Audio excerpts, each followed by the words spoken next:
Ano po yung tawag niyo doon sa karanasan na bayad ka na ng bayad para sa mga gastusin sa bahay, ikaw lahat, sa kuryente, sa internet, sa grocery, pagkatapos mong binayaran, wala nang natitira sa'yo, buti pa yung mga iba, pa-samji-samji lang, pa-milk tea lang, pa-shopee-shopee lang. O anong tawag niyo doon sa karanasan na iinom ka naman ng gamot, nagpapagaling ka, pero lalo kang nanghihina, nag-aalala ka dahil kawawa naman yung mga anak mo, sila lahat ng gumagastos, nararamdaman mo, pabigat ka na sa kanila. O ano yung tawag mo doon sa karanasan na kahit na anong gawin mong magbayad ng utang, di pa rin nawawala yung utang. Interest lang, yung nababayaran mo, yung kapital, wala. Ang dami nang tumatawag sa'yo, ang dami nang naniningil sa'yo, minumura ka na, tinatakot ka na. Pero kahit na anong gawin mo, parang hindi gumagalaw yung mga utang mo. O anong tawag mo doon sa karanasan na ginagawa mo naman ng lahat para maging maayos na yung relasyon niyo ng iyong asawa? Pinagdarasal mo na siya, pinagrorosarya mo na siya, nagpa-counseling na kayo, nagkumpisal na kayo. Lumuhod ka na sa harapan niya, umiyak ka na. Pero wala pa rin nagbabago. Ano pong tawag niyo doon sa mga karanasan na yon? We may call that experiences of discouragement.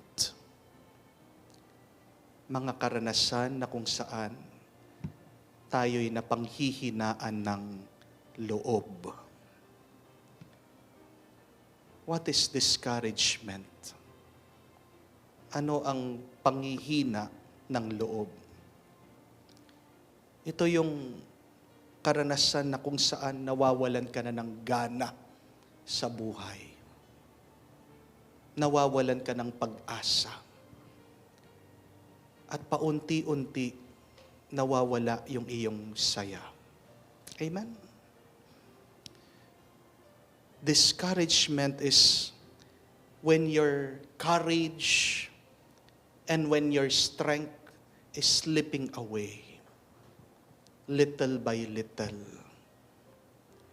And we experience discouragement when we are dealing with multiple problems, multiple storms in our life.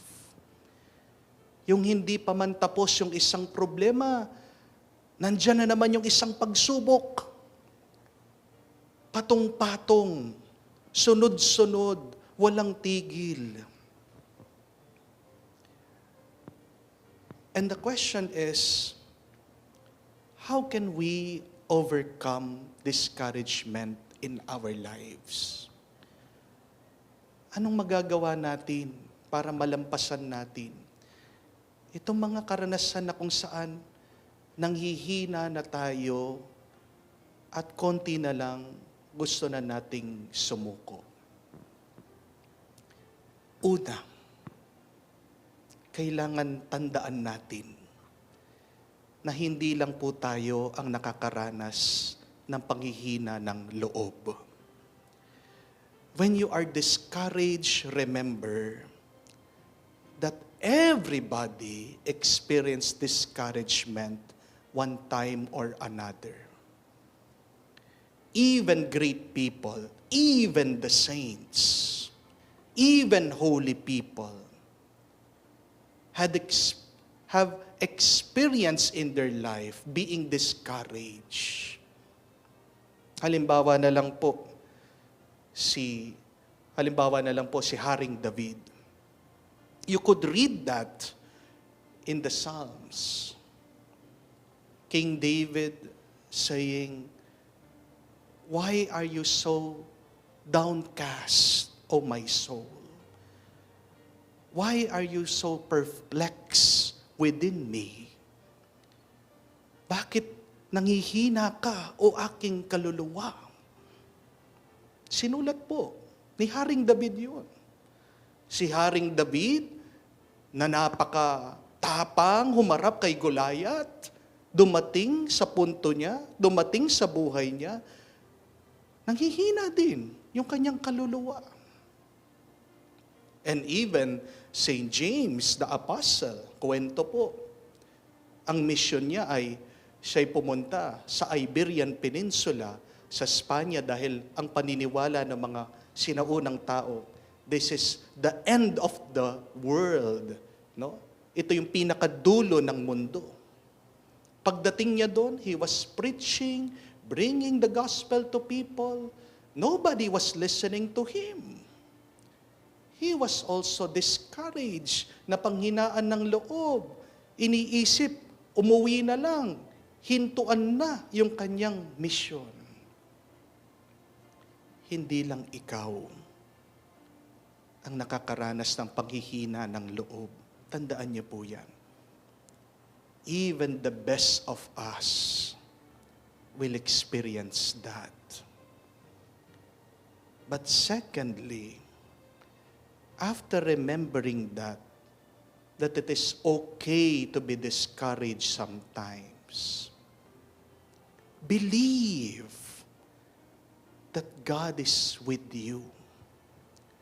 Bakit ba nagiging mahirap ang buhay natin? Dahil iniisip natin na mag-isa lang tayo. Pero kung may paniniwala ka na hindi ka iniiwan ng Diyos, kasama mo siya, diyan lalakas ang iyong loob. Kaya nga, nung isinilang ang ating Panginoon dito sa mundo, ano yung kanyang pangalan? He is the Emmanuel, God with us. Believe that God is with you. Lalong tumitindi, lalong lumalalim yung iyong panghihina ng loob pag nakakalimutan mo yung plano ng Diyos sa iyong buhay. Kung wala kang nakikitang kahulugan diyan sa iyong paghihirap, susuko at susuko ka. You will only be encouraged once again if you believe that God is using your suffering, your problems, your challenges for a greater plan. Believe that God is with you. Believe that your suffering is part of a grander plan. But lastly, listen to the message of God. Ano daw po yung dalawang salita na paboritong sinasabi ng demonyo sa atin? The two favorite words of the devil always saying to us is, give up. Give up. Sumuko ka. Because the devil is the great discourager. Pero ang Diyos, siyang kabaliktaran. God is the great encourager.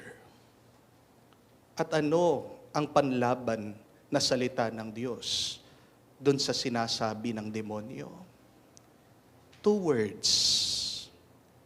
Get up. Tumayo ka.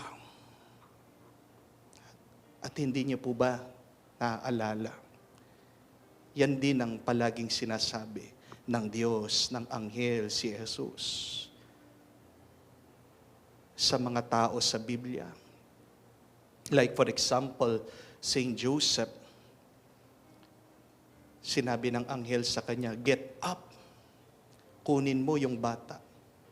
padating si Herodes, gusto nilang patayin ang bata. Si Jesus, pag pinapagaling ang pilay, tumayo ka, get up, pick up your mat. Even with the dead little girl, talita kum, sabi ni Jesus sa kanya. Ibig sabihin, little girl, I say to you, get up, tumayo ka. Nung panahon na nanghihina, itong si Santiago, ang kwento, nakita daw niya itong larawan ng ating mahal na ina, Mary, encouraging him, saying to him, get up, go on, pagpatuloy mo yung iyong mission.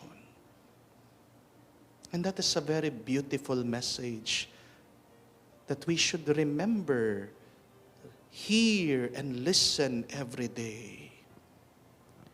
Kung palagi mong pinakikinggan, tinitignan yung iyong mga problema at suliranin, binubusog mo yung iyong takot at pagdududa. Pero kung palagi mong tinitignan ang Diyos, pinakikinggan ang kanyang mensahe, pinapalakas mo ang iyong pananampalataya, ang iyong pag-asa. In the midst of your problems and trials, continue believing in God, continue praising in God, just like King David. Sinabi niya, pinagpatuloy sa Psalm 42, but I will praise Him still, my Savior and my God. Saan ka nanghihina ng loob ngayon sa iyong buhay? Kung gusto mong malampasan yan, tandaan mo, sabihin mo sa sarili mo, okay lang na mapanghinaan ng loob paminsan-minsan. Pero maniwala ka sa Diyos, kasama mo siya, tinutulungan ka. At naway, wag mong kalimutan ang mga salita ng Diyos.